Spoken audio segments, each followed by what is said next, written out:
Blog Talk Radio.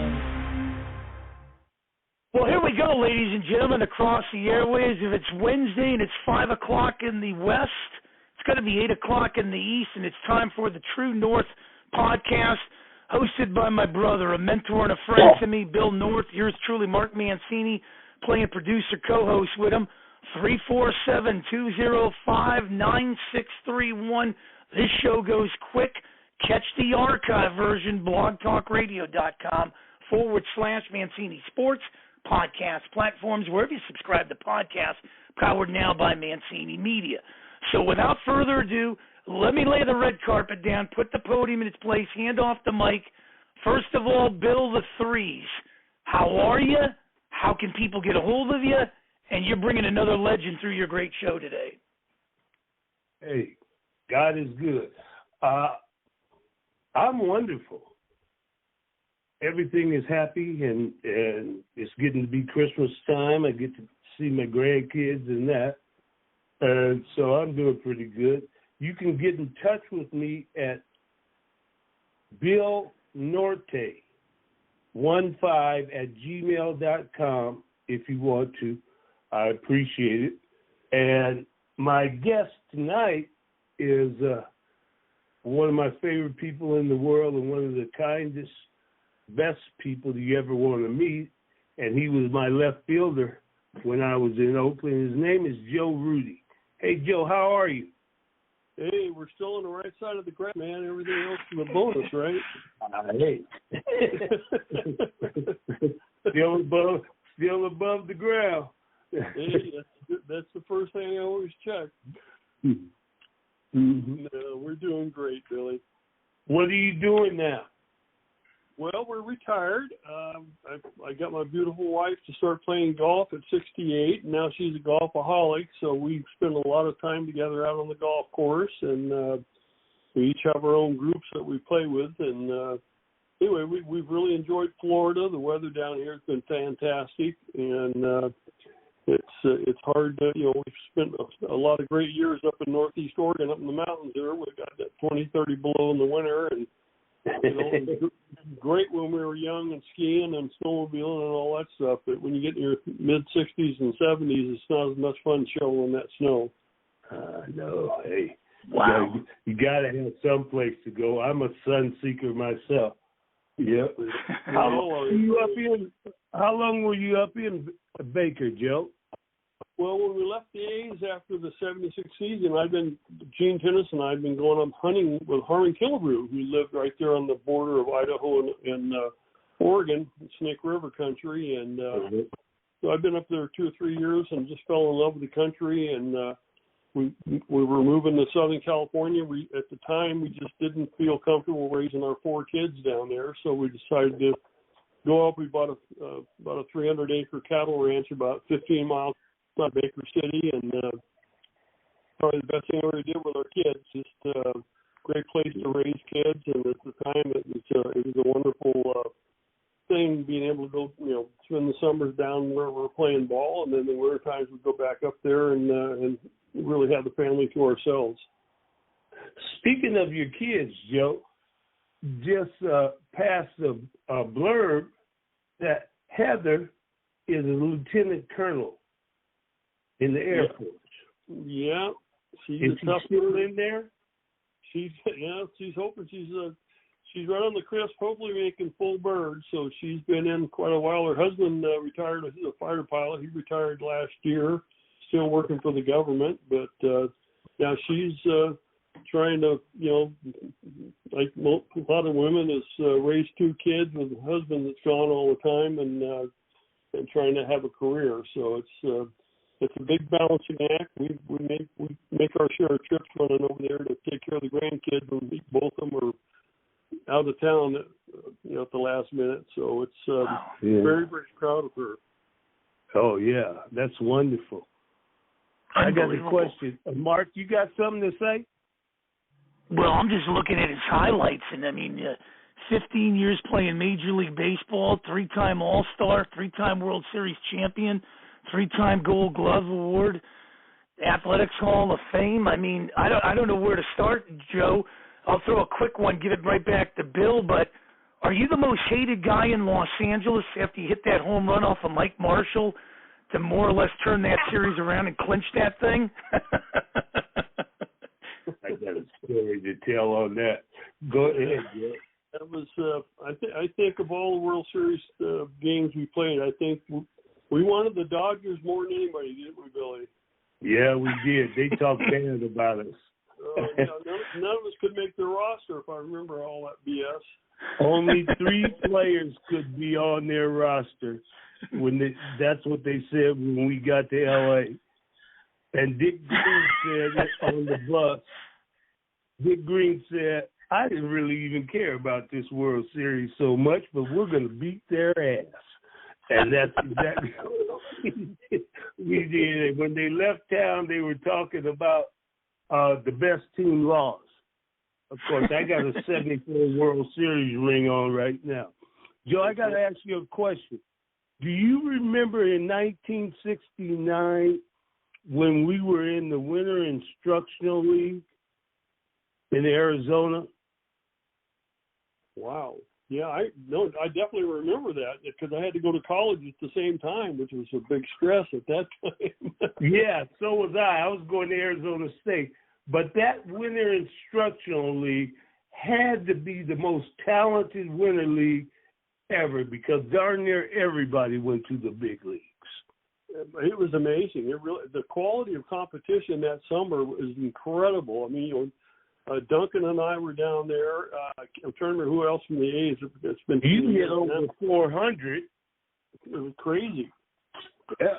Dusty Baker is there, and Say and Lopes and all of it. I mean, it was the talent was outstanding. I'm still looking to find something of the rosters that were on that team, those teams in '69, because everybody by '71, you were already in the big league, but by '71, everybody in that league almost was in the big leagues. It was amazing.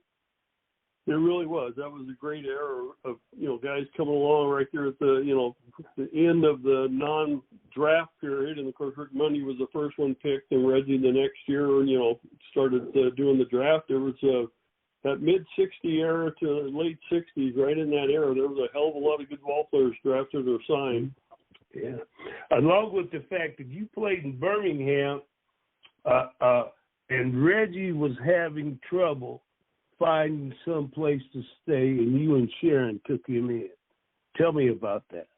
Well, fortunately, thank you, Lord, that we grew up on the West Coast and we never encountered prejudice or any of that kind of stuff. We played ball in Modesto, and we had we never had issues, never even heard about it. And so we get down to Birmingham, and Sharon almost got arrested for picking up a little kid and put there was on the other side of the line, and the dirty thinger in the bus depot, and picked him up and brought him over to the white fountain side to get him a drink of water because the other side was filthy dirty, and she got her head chewed off.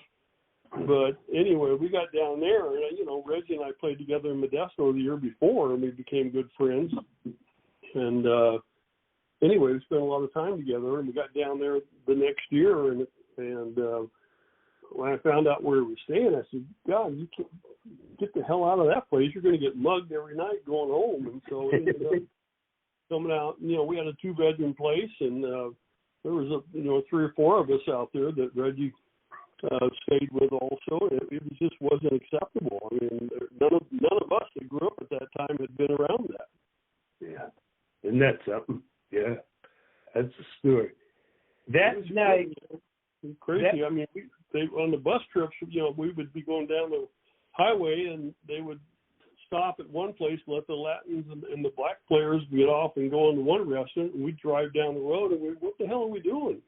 We're a team. Can we all go into that one place and eat together if that's where we have to go? Again, it was fortunate we had Johnny McNamara down there, who was a good man, wonderful man. He had a way about him that I think he was trying to teach us how to handle ourselves, because we were all 19, 20-year-old kids full of hot air, and we didn't like things that weren't the way they're supposed to be. Yeah. I want to talk about what Mark had brought up earlier in the pre-chat. I remember that night. Were we in Boston or were we in Oakland when you got traded? We were on Oakland, and we actually, the 15th of June, we had gone back down, we're from the Modesto area, so we were down there in the valley visiting parents. Of course, there's no cell phones or anything at that point in time. Nobody could get a hold of us. And so we got home that night because we thought, we're going to start, Boston was in Oakland at the time. That's when they made the trade with us and Trick Bida in the signing and, sold him to the Yankees. And so that was a big shocker. I mean, you walked in our locker room with a Red Sox uniform on. It was crazy.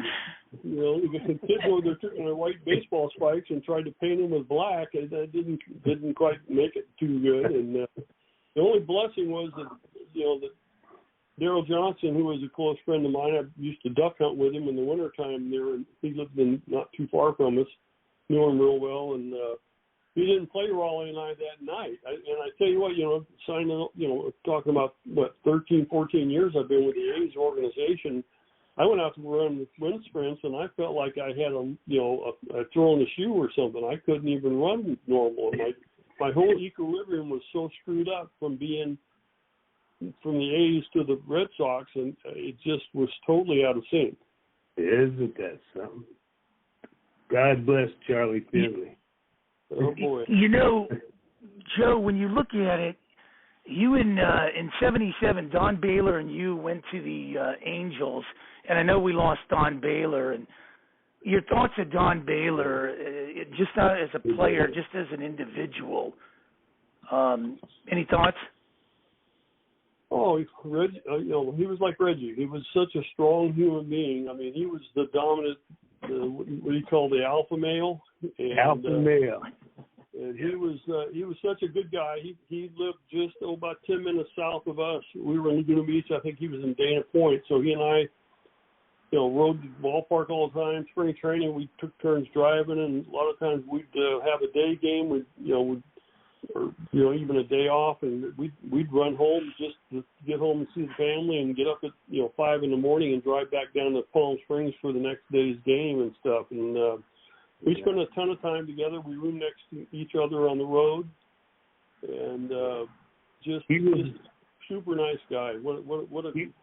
Yeah. When he first came to us, Joe, and this was a thing that I used to do when players would come to town or young guys would get brought up to the major leagues, I'd let them stay with me. I'd take them home with me until they got settled. Yeah, sure. And that's just what we did in those days. And Donnie, geez, what a wonderful person, and he lived a good life, but he was a force of nature. And if there was anybody that left this world a better place when he left than when he came in, it was Don Baylor. Yeah, I can still hear the thuds of him beating on pitchers that hit him. You remember when Dennis Leonard hit him? Oh, boy. Oh, man, that was a bad mistake. You didn't want to get on Donnie's bad side, especially if you were playing the infield at short or second, because he was going to take out his frustrations on whoever was covering that bag on a double play. And we used to call him Groove, because when he got hot, he'd go 22 for 25. Oh, yeah, no. He play, I was so glad that he had that big year in '79. It really validated him. And, I remember it was, as you know, being with him at that time, it was a whole shock coming out of Baltimore, a kid out of Texas and small town Texas, going to Baltimore all those years, and then all of a sudden he's in Oakland. And that's a crazy thing there. I just still have dreams and think, about what could have been if we hadn't lost Catfish and things hadn't got screwed up there. I still think that we had 2 or 3 more left in us. Yeah, we did. I remember during that game when Buckner was getting things were being thrown out of the stands at Buckner in left field, and they stopped the game. And I remember I was standing, and Marshall wasn't warming up. No. And I was standing behind, I had gone upstairs and came back down, standing behind the backstop. And I looked at this, and all that delay was happening. And I said, it was 2-2. And I said to myself, we're going to win this game, but I don't know how. And Marshall didn't warm up, and I was still behind him. And he threw you that first pitch, and you hit it out of the park. And you noticed that he didn't warm up. But that, I said, there it is, right there. And we went on to win from there. But that had to be a hell of a moment, too. Yeah, it was, I'm standing there watching everything going on, and, he had a great, change-up screwball. And there's no way that a guy who hadn't thrown a pitch in 15 minutes is going to throw a screwball. He's going to hurt his arm. And so I said, he's got to throw me a fastball. And if he's going to throw me a fastball, he's got to throw me in because he ain't going to leave it out over the park, out over the plate there, right, because I hit most stuff to right field. And so I was looking fastball in. He threw it right there, and thank you, Lord, it, put the bat on and they went out of there. So it was one of the greatest moments of my career. Unbelievable. Hey, guys, I want to throw a question to you. I know you guys both won the World Series in '73. Were you surprised that the Mets team took you the distance on it? Because I was kind of surprised. I thought you would totally dominate that team. You were the much better team, I thought, all the way around. But, yeah, was it the pitching that pretty much kept those guys in it? We'll start with you, Joe, and then we'll give it over to Bill. Pitching-wise, I think they were really close to us. I mean, you look at their whole pitching staff there with Matt Lack and trying to remember the big lefty that went to Minnesota. They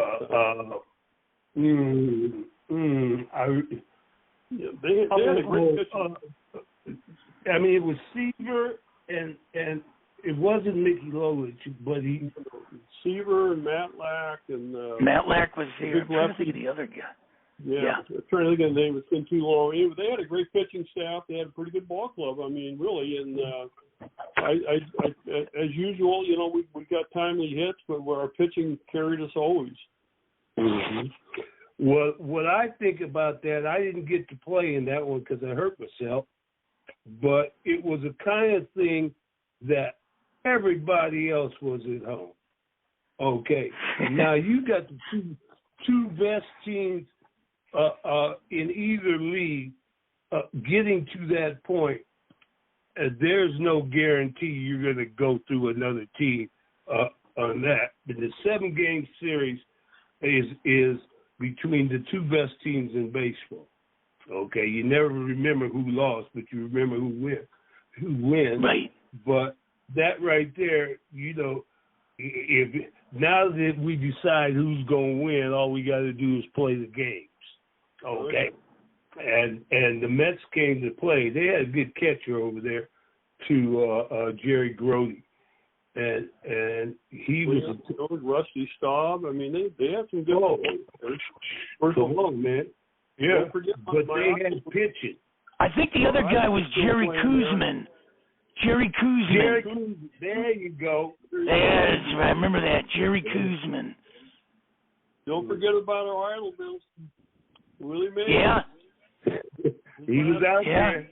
That was his last games he played. Yeah. And, he was on his last legs, but I saw him when I came up to the big leagues with the Cubs. I saw him one day when he had some rest. And he had went 3 for 3 that day. And he came around. He hit a single up the middle to Rick Monday. And he came around first base so hard that Monday got into a thing with him. And he faked back to first base. Monday threw the ball to first base. He went into second base standing up. And I said, if that's the way he played, he was the greatest. He could fly, man. He could fly. Yeah, and he was intelligent, and he played the game with flair. But I'm gonna tell you something. He could go get them. That was Willie Mays, who we're talking about. Okay, and everybody knows what he was about. Yeah. I was fortunate to watch him, when he moved to San Francisco there, and I was in Modesto. I'd go to bed at night every night, listening to Lon Simmons and those guys on the radio at night, listening to those ball games. Was it Hank Greenberg, the other guy? I can't remember who the other guy was with Simmons. God dang it, they're both there forever. I hate getting old. The brain just doesn't work anymore. Yeah. Well, it's too full. That's right. My mom used to say all the time, your brain's like a bowl of fruit. It gets full, When you put something in, something's got to fall out. Yeah. Well, and then 1972. Yeah.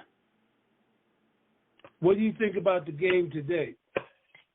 Well, it's frustrating, for us that grew up in that era that, especially playing for a guy like, Williams was, he was such a fanatic about basics. And so, butting the guy over, getting the guy, in with a fly ball, doing all the fundamental things, he accepted, if you made a physical error from time to time, that was one thing. He did not accept mental errors.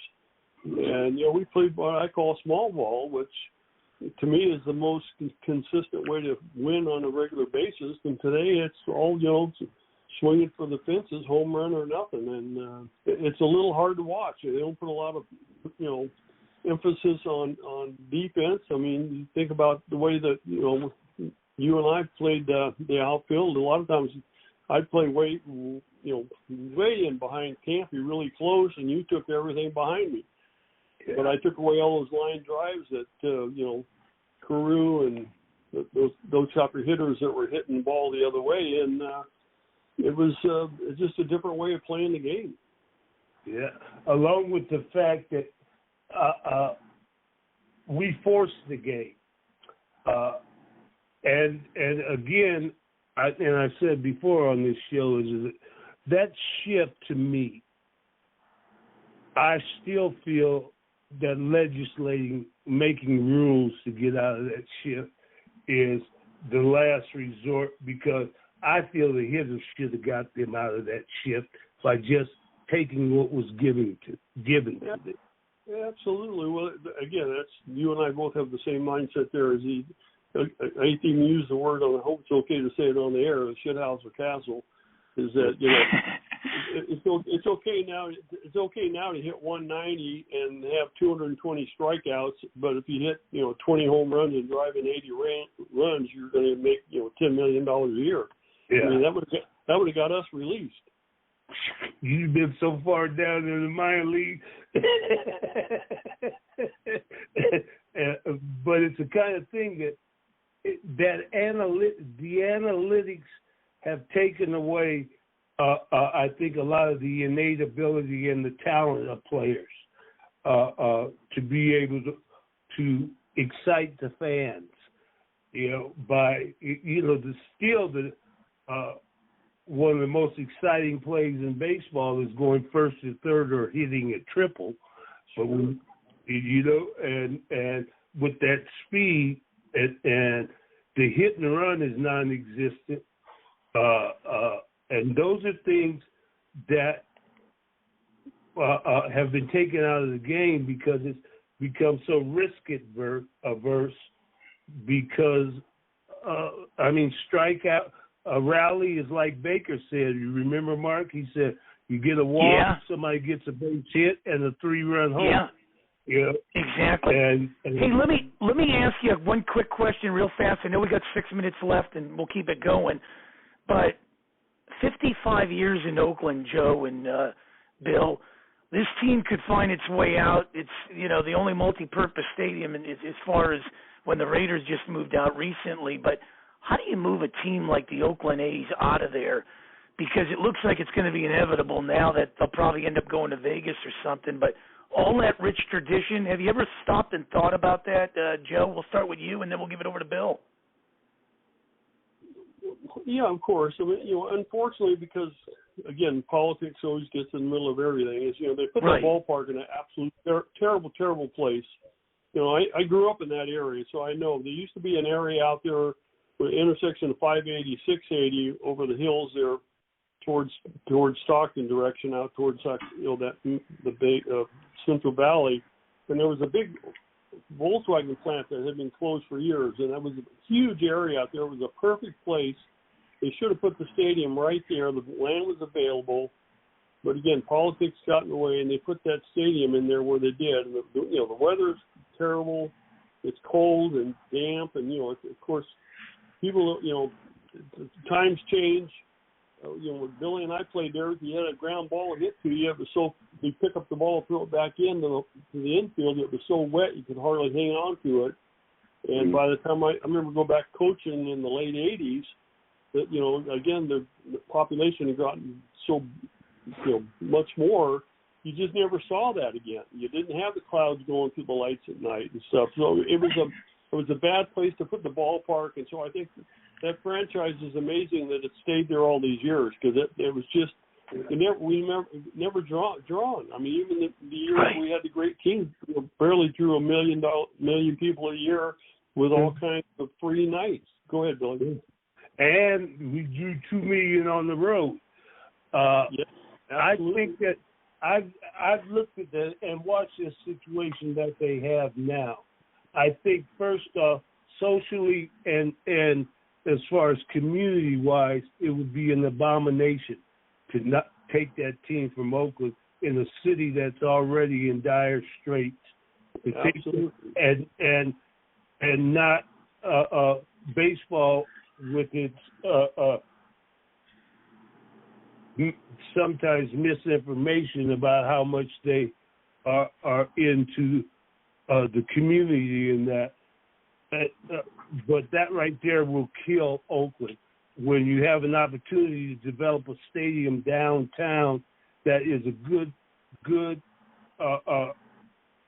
place, and it's a hub of transportation, along with the fact that they have plans to develop the Oakland Coliseum site into an office park and parks, and hiring people from East Oakland, and that to develop the community. But what the thing is that, I found out yesterday that if they relocate to Las Vegas, part of Las Vegas's thing is to not pay relocation fees, and that's right. where the owners get their money right up front, and that's what they want. And rather than to develop Oakland and get their money in increments and in time, they'd rather have their money right there. And I think instead of being able to enhance a city like Oakland, they'll leave it desperate. And that's my story, and I'm sticking to it. Think of all the jobs that was created down there. But as we're wrapping it up, Joe was talking about, the stadium that Joe was talking about would have opened up area as far east as Nevada, far south as Fresno, far north as southern Oregon, and much like you get all of those fans. We were always more popular in the valley out there in Sacramento and Stockton and that than we were in Oakland. And there was a fan base out there that would have loved to have done that. No question. Okay, in the last 50 seconds, we asked this to Gene Tennis last week, Joe. Give us the craziest thing you saw in baseball, whether it was a fan asking for a baseball, a city you went through, and all the years of playing baseball, about 30 seconds. Break down a great story, whether it was a bus ride or whatever. I think the best one was when Catfish took the bullhorn off the airplane. We're on the bus waiting to leave the plane there. and come on and say, hey, we're not, the bus is not leaving until that bullhorn shows back up, and all of a sudden we hear the crash, and somebody dropped the bullhorn out there on the sidewalk, and we finally got to leave. I won't tell who it was, but God rest his soul. Let's put it that way. We got to do this again. We're out of time, Bill. How can people get a hold of you? You keep bringing great guests each and every week, and I'm so blessed to produce this and be a part of it. Let everybody know how they can get a hold of you, and then we'll go to Joe. They can reach me at BillNorte15 on gmail.com. And, Joe, I thank you so much. Hey, great being here. It was a great show, and I appreciate you. And it's good to talk to you and connect again. Oh, to see you at the reunion in April. Yeah, good Lord willing. Yeah, I'm looking forward to that.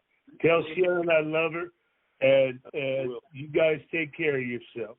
God bless. Be careful. Well, I'll tell you, for Joe Rudi, for Bill Nort, here's truly Mark Mancini saying, catch this archive version, blogtalkradio.com/Mancini Sports, podcast platforms, wherever you subscribe to podcasts, powered now by Mancini Media.